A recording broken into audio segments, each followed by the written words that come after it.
Hello, I'm Professor Carla Bluhm at the College of Coastal Georgia. I teach a psychology class during the summer called The Psychology of the Natural World. And as part of that course, as I was designing the course, I came across an incredible show because I was in quarantine with everybody else called Penelope Keith's Village of the Year. And one of the cast members there was this phenomenal gardener, an award-winning gardener, Juliet Sargeant. And I was so intrigued with her and her work and her commentary and thoughts about the garden she was seeing as she was exploring these phenomenal villages in the UK. I Googled her and found that she had designed an award-winning garden and at the Chelsea gardening show.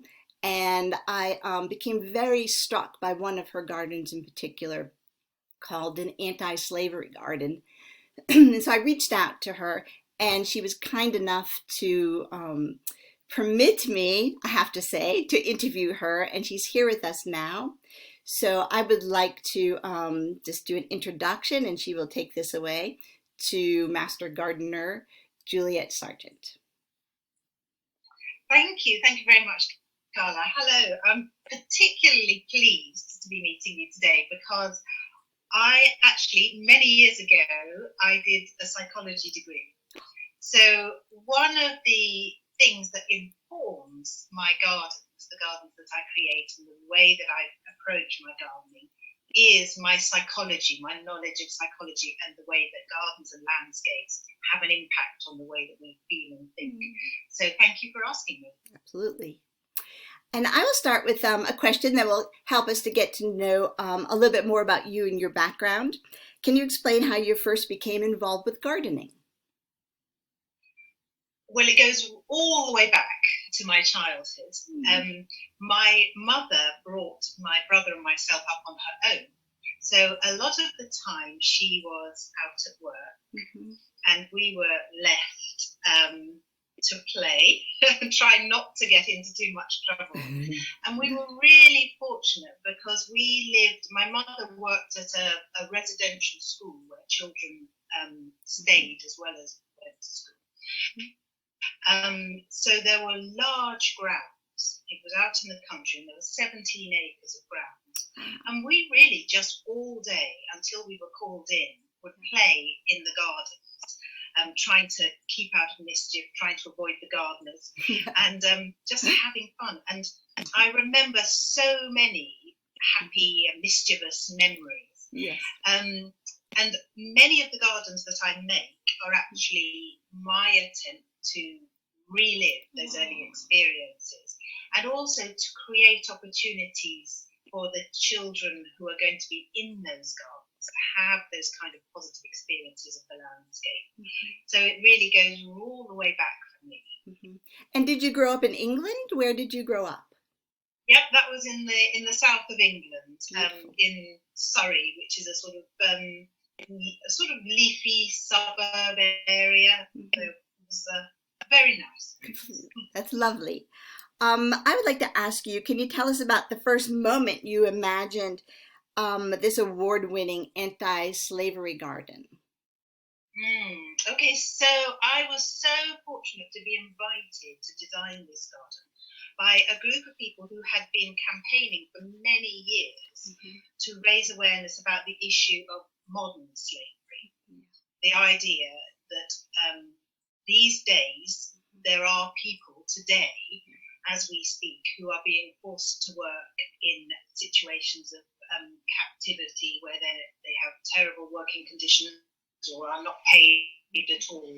So modern slavery is something that many people don't know about. And this group wanted to find a creative and particularly important and non-confrontational way of engaging people in quite a difficult subject.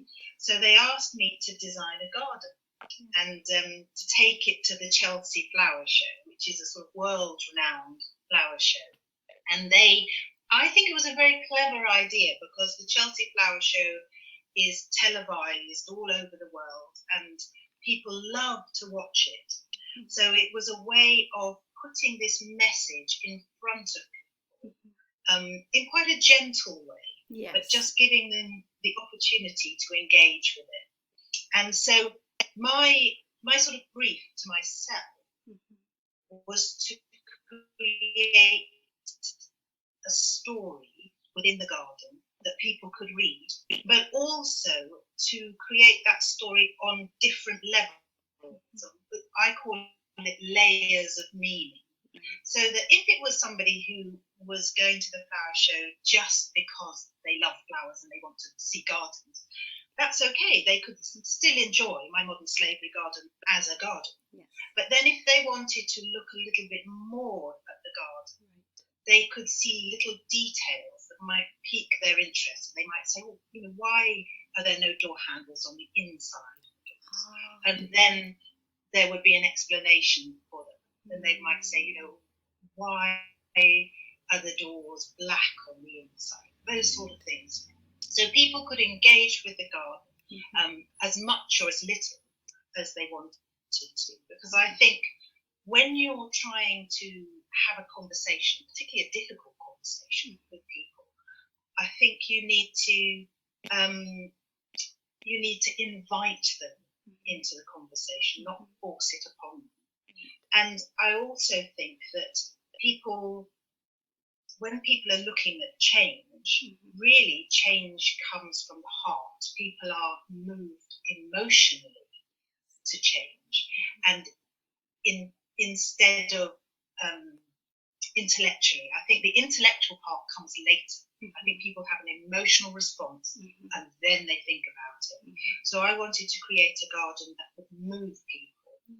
And it seems strange to say, but I was delighted when people were in tears looking at the garden, because that's what I wanted. I wanted to engage them emotionally, and then they would start to think.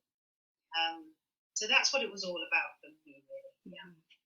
Well, I just was absolutely fascinated by the garden itself, and I think one of the parts, and I encourage everybody and everybody to find a video. There are videos in news channels, and maybe we could set up a link or something to see the garden and to watch you kind of walk through it.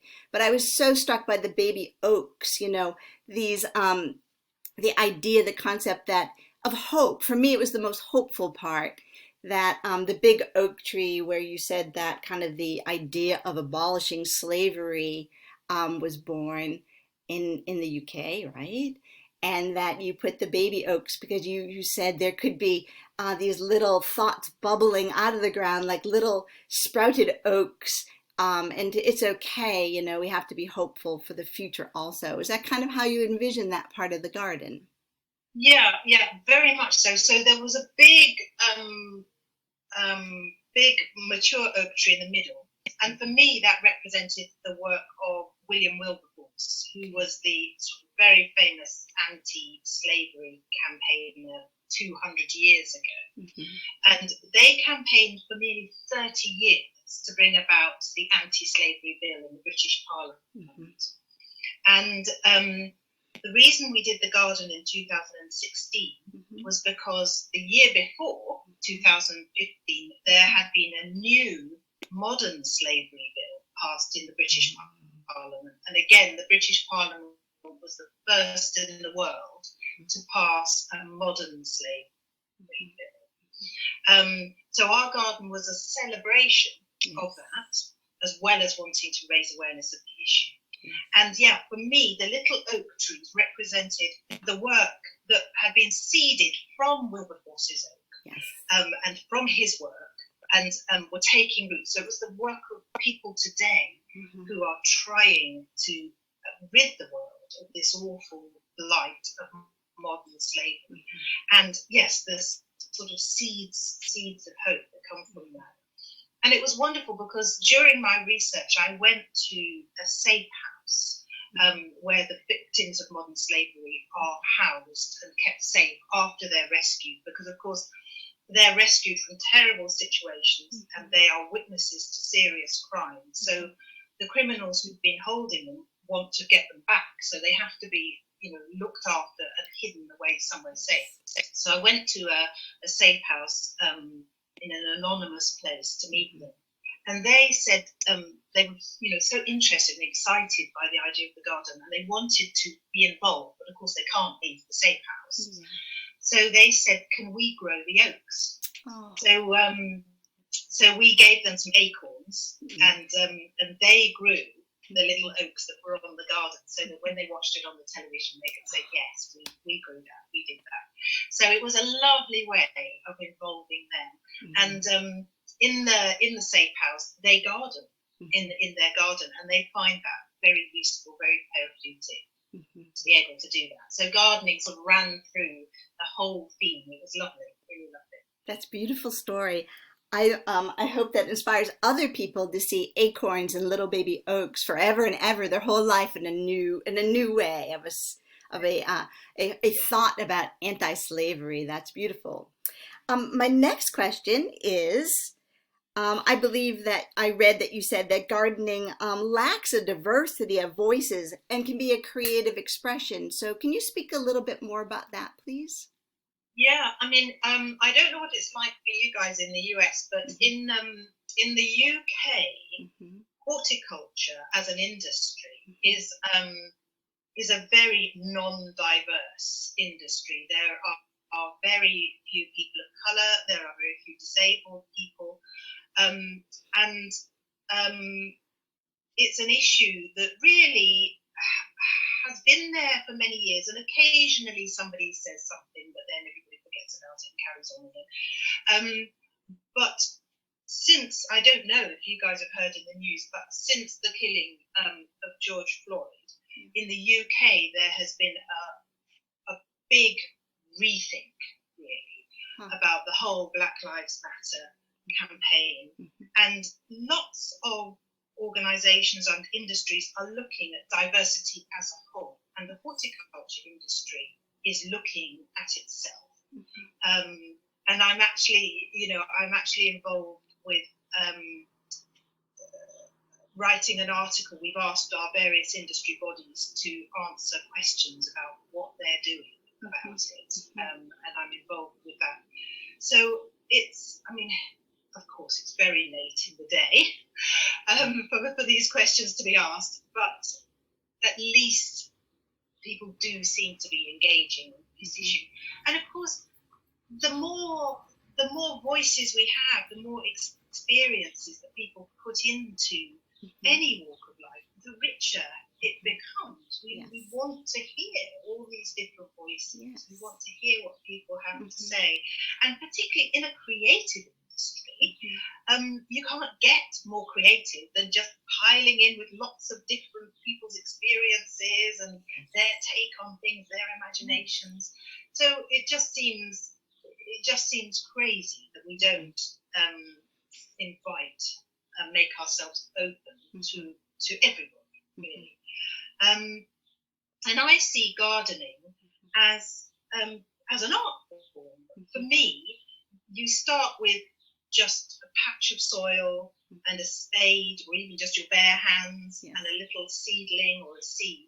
And from that, you create something from nothing, which is a marvelous thing to do. I see it as every bit as creative as starting with a blank page and a pen and writing an essay, or starting with a blank canvas and paint and doing a painting, starting with bare soil, creating a garden. It's the same thing. That's beautiful. I hope that idea of diversity in gardening flourishes and flourishes, and all kinds of diversity, as you say, people who can't walk to a garden, but maybe have to wheel to a garden, and so on and so forth. I was thinking when I was watching your work and contemplating it with my students at the College of Coastal Georgia, I started asking them questions and had sprouting their dialogue with one another to drive through Brunswick, Georgia, and to look at the gardening styles and diversity, and to withhold judgment that gardens have to look one way or another, and that while it's not just beauty is in the eye of the beholder, but really that people's visions for themselves could be very vastly different for all kinds of reasons. and to have this kind of level of respect, I think that you're asking people to have, to everybody's included. And I love that. Definitely. I think, again, I don't know what it's like for you guys, but particularly in the UK, where we have this long tradition of gardens having been created by very wealthy people. Right. You know, the British gardening tradition goes back to some very wealthy landed families owning thousands of acres, and they had the sort of power, if they wanted to move a village because it was in their view and they didn't want to see it, they could just move a village, you know, full of people. It's absurd, but they did it all the time. And so there is that tradition of it being quite an elite thing, and I think therefore much of the British gardening aesthetic comes from things being very orderly and that sense of control and power, and also having armies of gardeners to do it for you. Whereas it doesn't have to be like that. It is all about engaging with nature and exploring really what your relationship with nature and the landscape is. So when I'm doing a garden for a client, we have conversations about what they want from their garden. But for me, the subtext, what I'm trying to understand is what their relationship is currently with the landscape and what it could become in the future. Because very often people will say to me, I'm just so scared to go into my garden. I think I'm going to kill it. Yeah. A green thumb fear. I don't have a green thumb. Yeah, and but in that there's this longing to engage with the garden and not be so scared. So for me, creating a garden for somebody else is about meeting them where they are and taking them sort of by the hand and introducing them to nature so that they can take that on into the future. And so creating a garden with a client is often quite a long process. It can be weeks, months, or even years, depending on the garden. And so through that process, I do see a change in people and the way that they're relating to the landscape. And I think that is we're going to take a pause now, and we're going to rest here at part 1, and we will have a part 2, so stay tuned. And Juliet, we are flooded with thoughts right now, and we can't wait to see you in part 2 in a couple of minutes. Thank you so much.